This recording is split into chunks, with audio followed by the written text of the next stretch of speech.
2 secondes là, faut que je reprenne mon souffle. Ça fait 100 minutes, je respire pas. C'est le meilleur match de la Coupe du Monde. Le meilleur match du mondial. Si vous travaillez, tant pis pour vous. Je vous le résume. Meilleur milieu du tournoi, je vais parler dans une vidéo. Il ouvre le score. Sur un centre de Saka, tête plongeante. 98 secondes plus tard, 2-0 pour l'Angleterre. Mais vous croyez les Mexicains chez eux là, ils vont se laisser faire? Vous croyez lui, il va rien dire? Juste avant la mi-temps, 2-1, pétard. Pickford, il peut rien faire. On respire tranquille. 15 minutes. On revient en deuxième mi-temps. Carton rouge. Mérité, rien à dire. Et alors là, quand on pense qu'ils vont revenir égaliser, mon petit Barcelonais, mon petit chouchou, Aaron Gordon, il envoie une de ses vitesses. Récupération de balle, le gardien il le fauche dans la surface. Prince Harry qui tremble pas. 3-1 pour l'Angleterre, grâce à ces deux hommes. Mais c'est pas fini parce que dites-vous que le Mexique aujourd'hui, ils ont envoyé 46 centres. 46 centres, je sais pas si vous réalisez. À 10 contre 11, l'Angleterre gagne 3-1 à Harry Kane, dans la surface. Penalty pour le Mexique. Chacun son tour, c'est à Jiménez de briller. Il claque son péno. Et après, on respire plus jusqu'à la fin du match. Le Mexique qui pousse. Score final 3-2 pour l'Angleterre. À 10 contre 11, les hommes de Thomas Tuchel l'ont fait. Ils vont aller affronter la Norvège en quart de finale.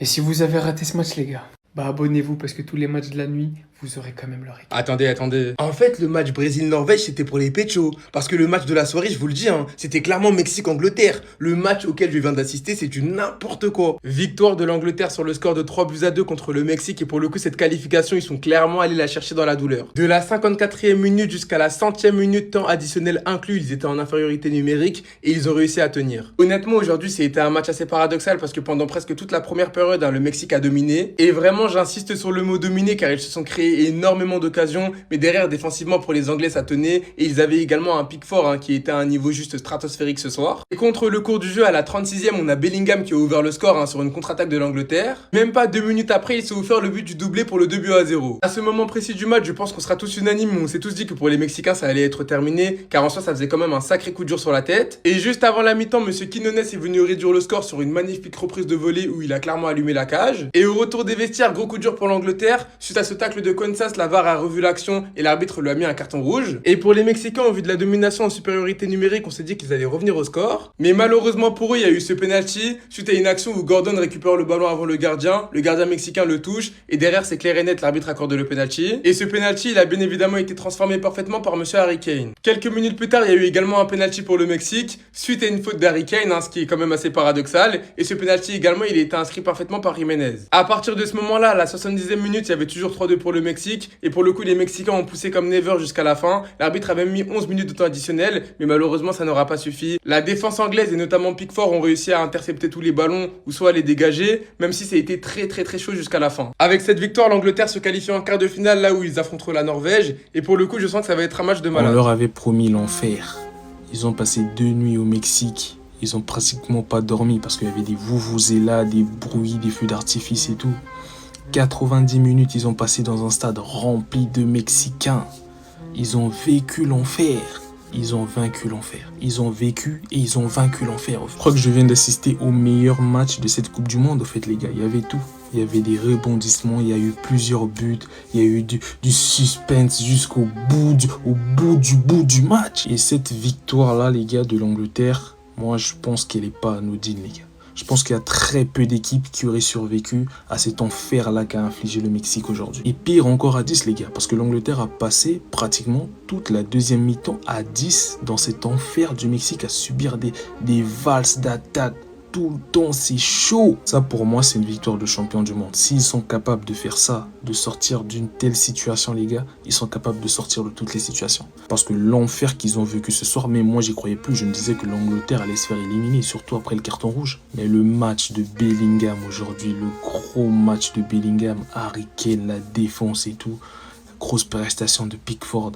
Non, les gars, l'Angleterre, attention.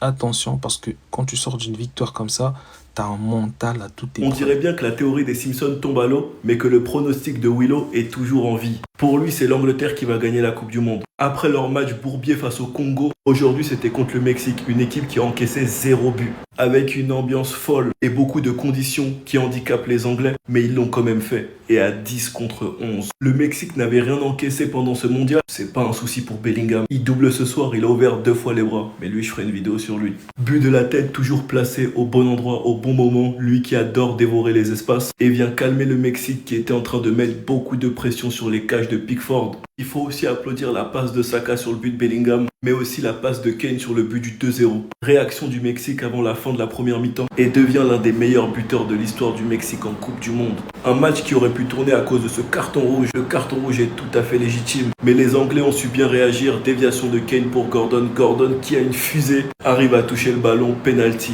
Concrétisé par Kane, mais lui et Bellingham et Gordon, ils auront leur vidéo.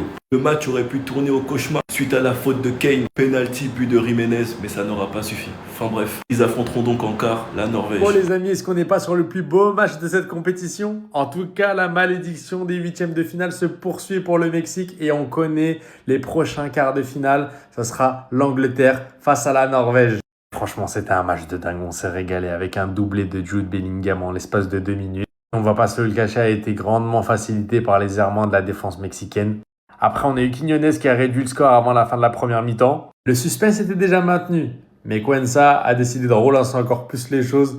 Il fait une énorme faute sur le joueur mexicain, 53e minute de jeu, entame de deuxième mi-temps, carton rouge directement.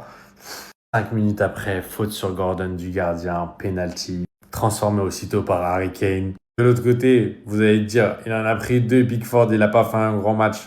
Pas du tout, il s'est employé comme jamais. Je vous jure, hein, il a sorti parade sur parade, donc on rend à César ce qui appartient à César. Ensuite, Harry Kane, il a décidé de battre un record, être le premier joueur en Coupe du Monde à marquer un but et provoquer un penalty également. Vous connaissez votre gars Jiménez, striker imparable, il en faut une, pas deux, directement au fond des filets, il réduit le score, 3-2. De là, ça se joue au mental parce que franchement, les Anglais, ils avaient plus grand chose dans les chaussettes. Ils étaient rincés physiquement avec l'altitude. Ils ont eu 2 jours pour s'acclimater. Ils jouaient à 10 contre 12. C'était vraiment compliqué pour eux. Il y avait les supporters qui poussaient. Le match, il était extraordinaire. Il y avait des rebondissements, 3-2. On s'est régalé, 5 buts.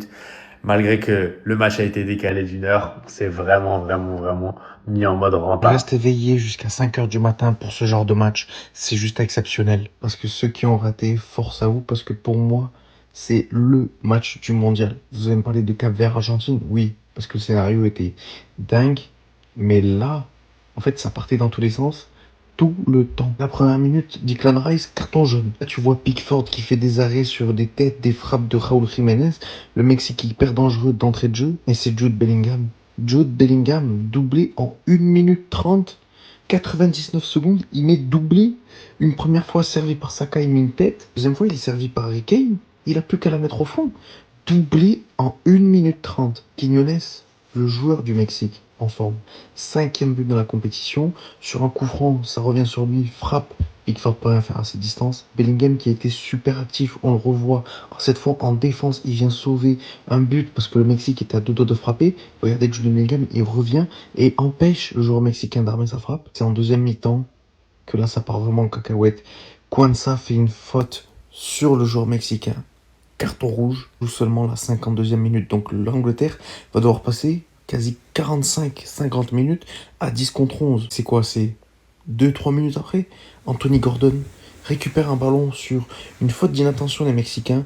Le gardien fait faute, penalty pour l'Angleterre. Harry Kane le transforme. 3-1. À ce moment-là, l'Angleterre respire un peu plus. Mais ça repart en cacahuète parce que le Mexique va obtenir un penalty sur cette faute d'Harry Kane qui pour moi est un petit peu sévère. Raúl Jiménez va le transformer. 3-2. De là, on verra le Mexique continuer à pousser pour égaliser, mais il n'arrivera pas. La Coupe du Monde! Ça, c'est la Coupe du Monde! Le plus beau match de ce mondial! Il est 5h du matin et j'ai encore envie de m'arracher mon t-shirt! Quel suspense!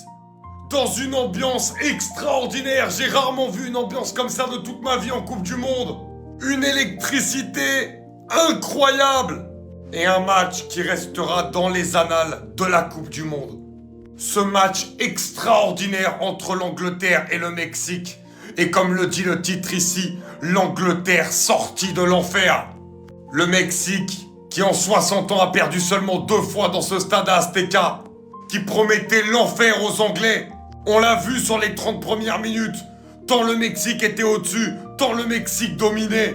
Et puis sur 2 actions coup sur coup, l'Angleterre qui vient piquer le Mexique avec un doublé de Jude Bellingham. Mais derrière le Mexique qui en redonne, qui commence à envoyer occasion sur occasion, qui réduit la marque avec Quiñones. La mi-temps vient sauver les Anglais. À la mi-temps, on est déjà en transe. Et puis ensuite, les amis, l'Angleterre va venir marquer ce penalty avec Kane, alors que juste avant, l'Angleterre prend carton rouge avec Kwanza.